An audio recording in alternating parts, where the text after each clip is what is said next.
Next, or rather simultaneously, it was time for the Cabal to take revenge on Russia, once again. Financed by their partner in crime, the Rothschilds, they started the Russian Revolution. Their pawn and frontman, Lenin. His real name, Vladimir Ilyich Ulyanov. Every historian will agree on the fact that Lenin was heavily influenced by Karl Marx, the founder of communism. But Marx wasn't Russian, he was German. Lenin was Russian, but as he spent many years in exile in Finland, Switzerland, England and Germany, he had become almost a stranger to Russia at the time the first part of the Russian Revolution broke out in February 1917. He was completely westernized. Marx had inspired him massively with his 1848 pamphlet, the Communist Manifesto. Lenin wasn't just inspired by Marx's communism, but also by his Jesuit background. Marx was trained in Germany at a Jesuit school, and after that he was tutored by Jesuits in the British Museum on the tenets of communism, as confirmed by ex-Jesuit priest Alberto Rivera. Another source of Marx being a Jesuit coadjutor, an assistant bishop, is Otto von Bismarck, who wrote in the North German Gazette that Marx was under control of the Jesuit priest Peter Becks, then Superior General of the Society of Jesus. And there was more Jesuit influence on Lenin. His right-hand man, Felix Dzerzhinsky, who was the head of the Soviet secret police, was a great admirer of the Jesuits. Furthermore, Lenin formally readmitted the Jesuits into Russia in 1922, which is rather strange, as religion was prohibited at that time within communism. But then again, was it strange? The origin of communism lies in the Jesuit ideology, as confirmed by many historians. The Jesuits in the 17th and 18th centuries perfected the first system of communist governance in their reductions in Paraguay. In the New Advent Catholic Encyclopedia, it reads on the conditions of property. The economic basis was a sort of communism. The land and all that stood upon it was the property of the community.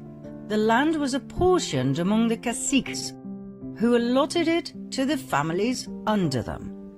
Agricultural instruments and cattle were loaned from the common supply. No one was permitted to sell his plot of land or his house. Very communist indeed. We will see later on in this documentary that even the term social justice was invented by the Jesuits.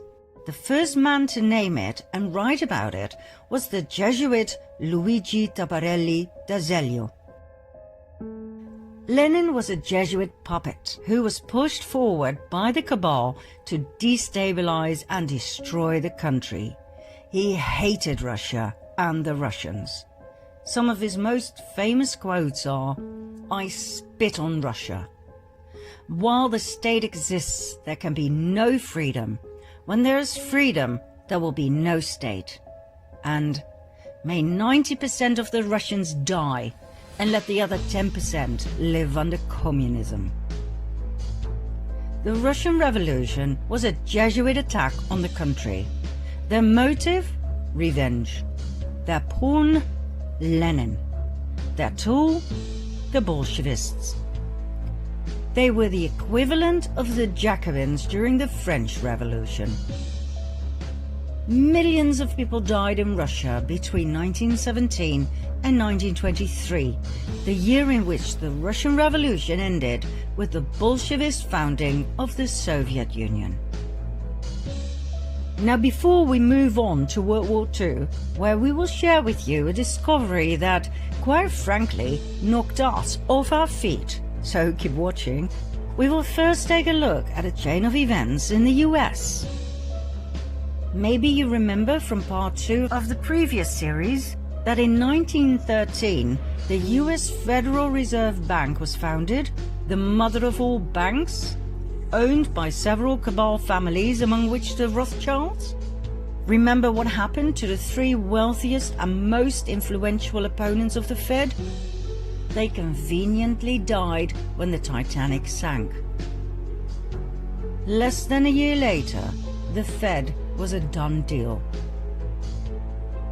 In the US at that time, about 21,000 banks did not yet fall under the jurisdiction of the Fed. That was, and still is, an absolute lethal thing to do. One might as well commit suicide, as history has proven over and over again, worldwide. In 1914, World War I started, 1 year after the establishment of the Federal Reserve. Between 1914 and 1919, the Fed doubled the money supply, causing a nationwide increase in lending. In 1920, it shrank the money supply and 5,500 competitor banks went bankrupt. They were bought by the Fed for next to nothing. Between 1921 and 1929, the Fed increased the money supply again. Loans were everywhere. But on October 23, 1929, 2.6 million shares were sold in a frenzy. By whom? Not that hard to guess. The next day, on October 24 at 9 a.m., Wall Street was closed and the moneymakers who had gathered outside slowly started to realize in a state of shock what had happened. Loans were called in. Investors were forced to sell their shares. This event became known in history as the Wall Street crash.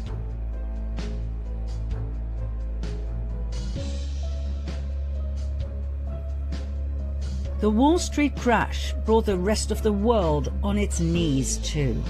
16,000 competitive non-Fed banks went bankrupt. They too were bought for next to nothing.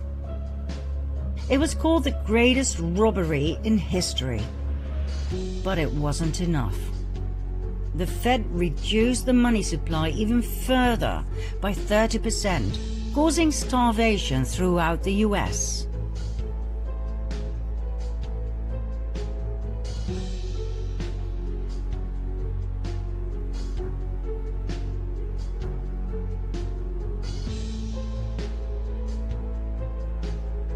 The Rothschilds had done what they had successfully been doing since the French Revolution, manipulating the stock market at the expense of the people to further increase their wealth and power.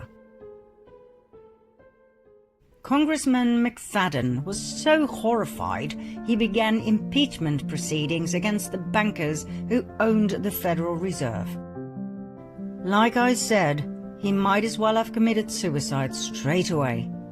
He was poisoned at a banquet, and the impeachment was abandoned. One simply does not get in the way of the Khazarian cabal.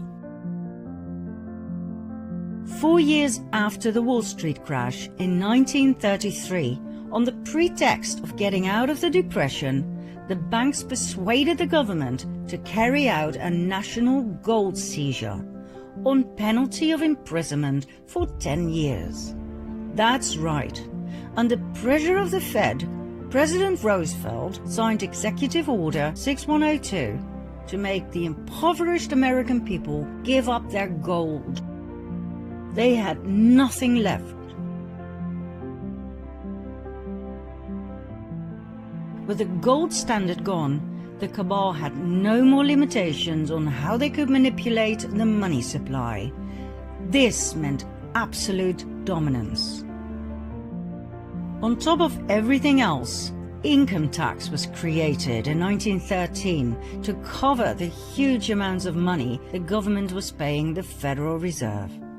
Like we said in part 2 of the previous series, income tax is illegal.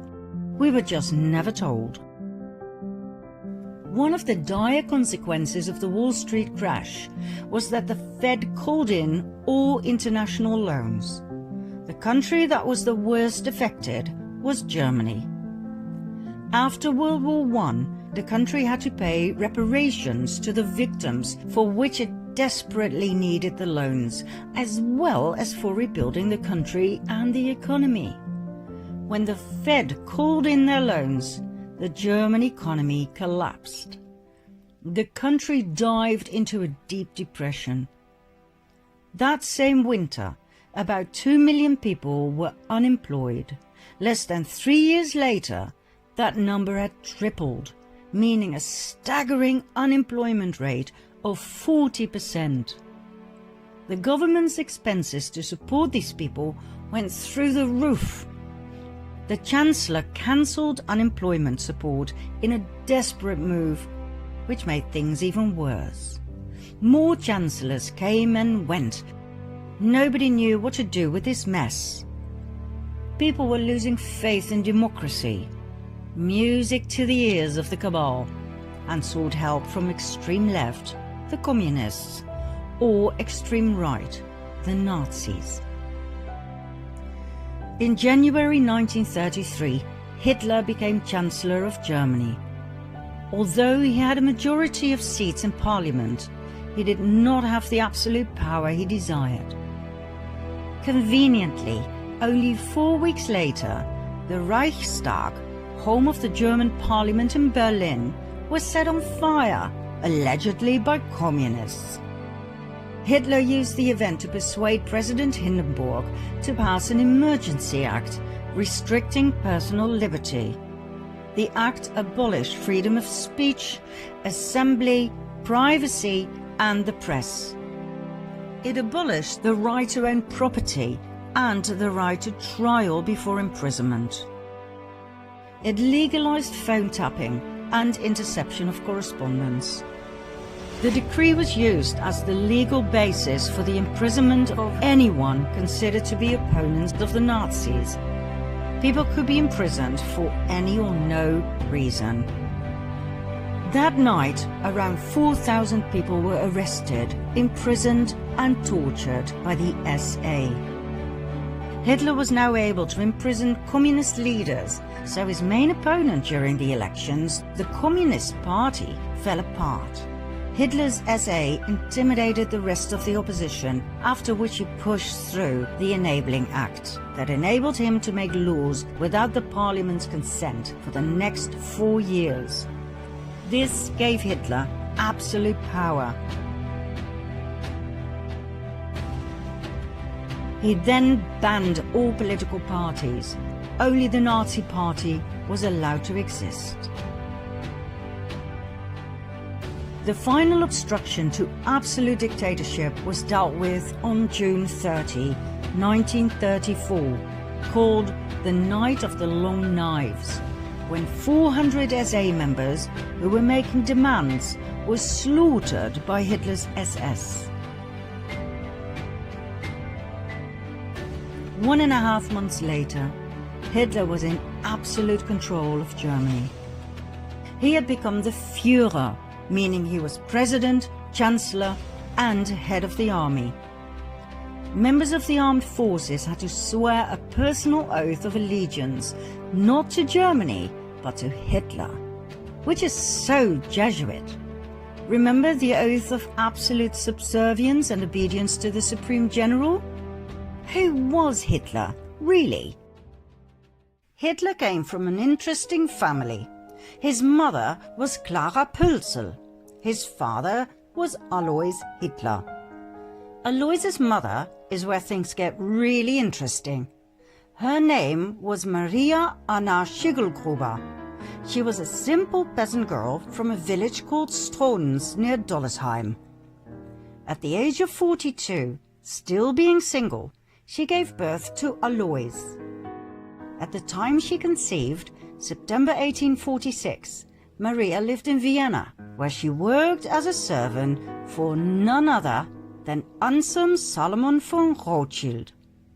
As soon as the family discovered her pregnancy, she was sent back home, where Alois was born. Maria refused to tell who the father was. It must have been someone with power, for she kept it a secret for the rest of her life and the father did not feel the need to marry her. When Alois was 5 years of age, Maria married Johann Georg Hitler. Even though many researchers believe he must have been Alois's biological father, he never acknowledged the boy as his own. It wasn't until Alois was 40 years old when he suddenly changed his surname from Schickelgruber to Hitler. Why wait so long if he was truly Hitler's son? That doesn't make sense at all. Alois married Clara Pölsel. It was his third marriage. They had 6 children, 4 of which died at a very young age. The only 2 surviving children were Adolf and his sister Paula. Nobody knows for sure who the biological father of Alois Hitler was. Several names have come forward: Leopold Frankenberger, Johann Nepomuk Hitler, Johann Georg Hitler's brother. But we found no real evidence for any of the above.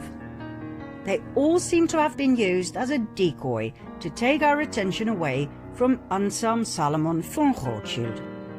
So, why do we believe it was Rothschild who impregnated Maria?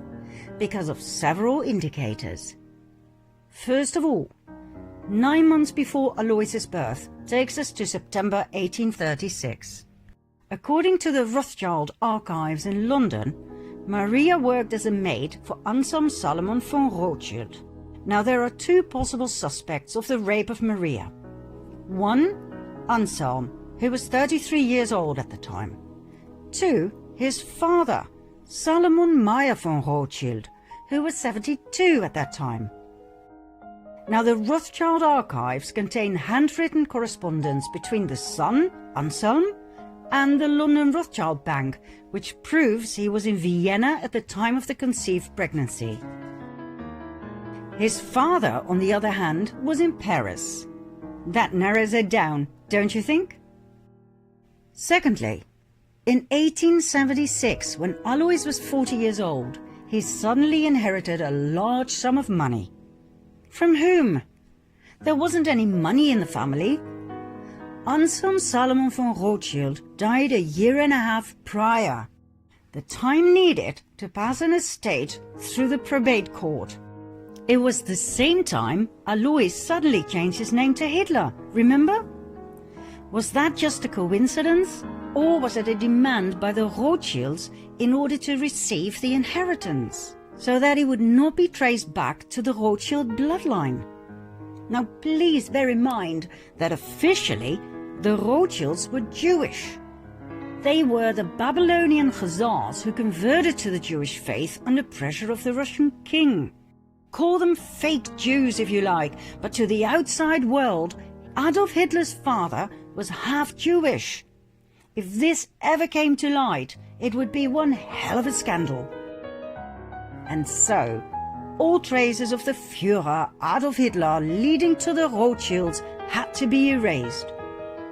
In 1921, the Munich Post intercepted a pamphlet that circulated among the early members of Hitler's Nazi party, the NSDAP. The pamphlet's title was Adolf Hitler, Traitor. It dealt with the alleged Jewish blood in Hitler's veins. It accused Hitler of fronting for Jewish finances and for acting like a Jew himself. The Munich Post decided to publish the pamphlet. On the very day that Hitler became Chancellor, the Munich Post was ransacked and its editors and writers were sent off to concentration camps, where they were never heard from again. The Austrian Chancellor Dollfuss investigated Hitler's family origins on 2 occasions. The first investigation, published in 1932, determined that Hitler's father was illegitimate, born to a 42-year-old unmarried woman and an unknown father. The second investigation determined that Hitler's mother was employed as a domestic servant in the residence of Baron Rothschild of Vienna. Shortly after, Hitler ordered the assassination of Dollfuss in 1934.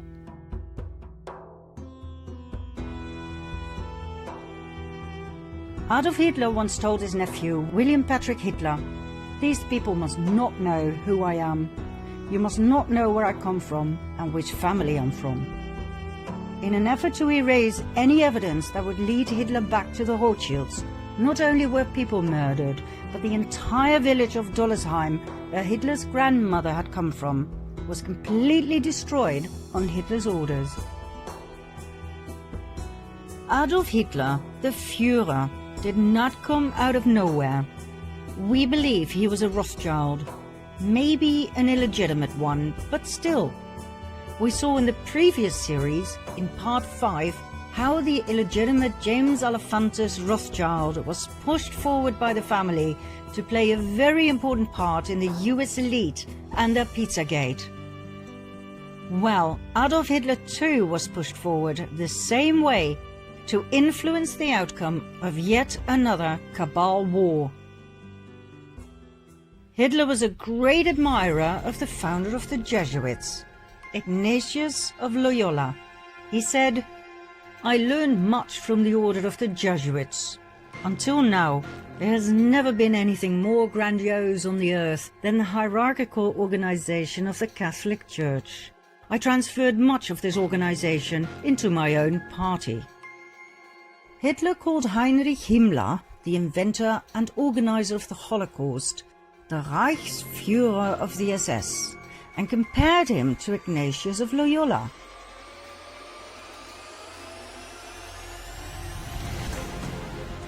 The SS organization has been constituted by Himmler according to the principles of the Jesuit order. The regulations and the spiritual exercises prescribed by Ignatius of Loyola were the model Himmler tried to copy exactly.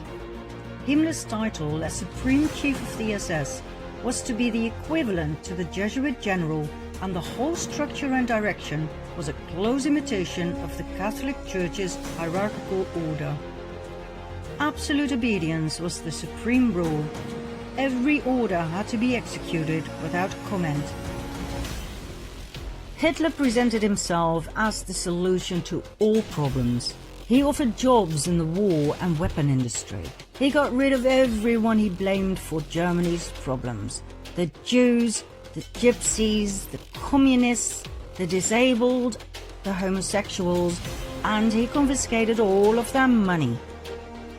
Hitler was supported by a highly efficient propaganda machine led by SSer Joseph Goebbels, who brainwashed the German people into believing that Hitler was some sort of a messiah and that the Jews were the cause of all evil. Well, we all know what happened. 85 million people died in World War II.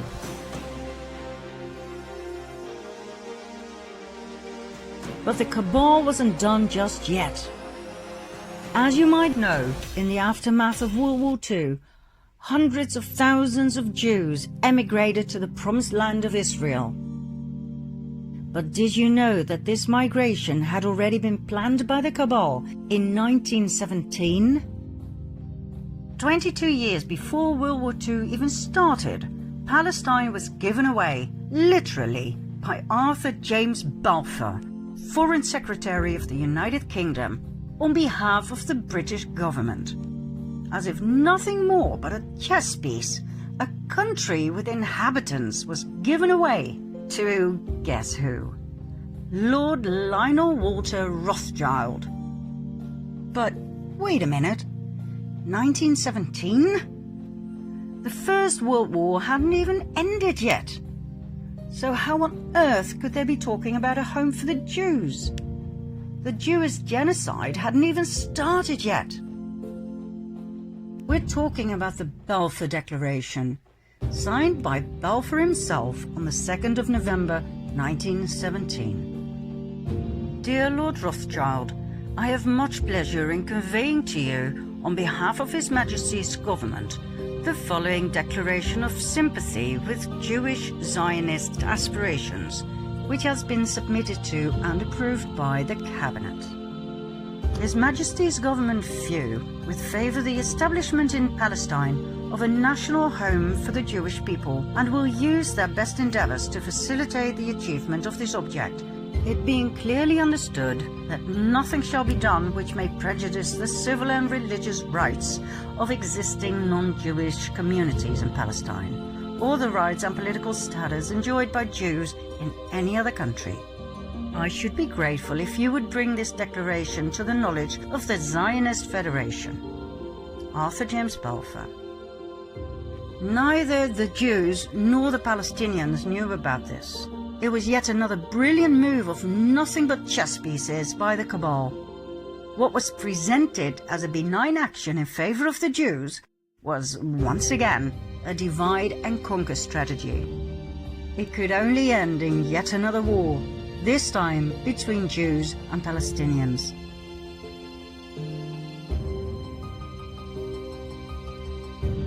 The Jewish people were willingly and knowingly murdered 22 years after the Balfour Declaration was signed. Why? Because the Rothschilds and the other Cabal families had but one focus: Jerusalem. It's not by chance that so many family members have Solomon in their name. The Temple of Solomon, Temple Mount, and therefore the land of Israel was their main priority. We will soon tell you why and expose their deepest and darkest secret. For now, millions of Jewish people were sacrificed in order to get there. There were many more wars to follow, like the Vietnam War, the Cold War. All were instigated and financed on both sides by the Cabal. That's how people across the world were kept in fear, paralyzed and poor, divided and subservient. Once you understand and see their strategy, you cannot unsee it.